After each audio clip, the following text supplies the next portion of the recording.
Jonas. Ja, vi har interviewet dig angående vores projektopgave, der handler om naturressourcer, og vi vil gerne stille nogle spørgsmål. Her kommer det første. Hvordan kan det være, at du tror, at Danmark ikke har atomkraftværker? Det er jo på grund af, at der har været ret meget der har jo været ret meget diskussion om det, og det er jo fordi, der har været mange lande, hvor der har været nogle katastrofer omkring de der atomkraftværker, hvor det har kostet mange millioner menneskeliv.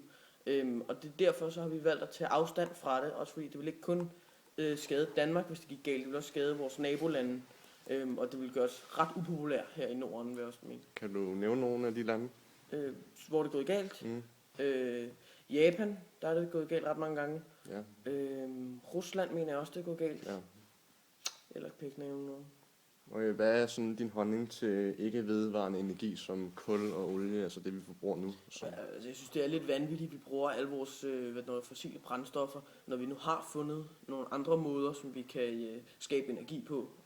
Ja, hvad kunne det alternativ blive, synes du, hvis vi ikke skulle bruge de fossile brændstoffer og sådan?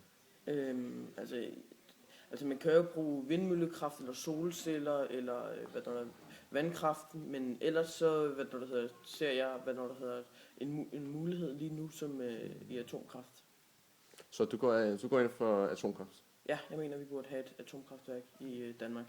Også fordi jeg hørte på et tidspunkt, at et atomkraftværk det vil være nok til at dække alt Danmarks strømforbrug.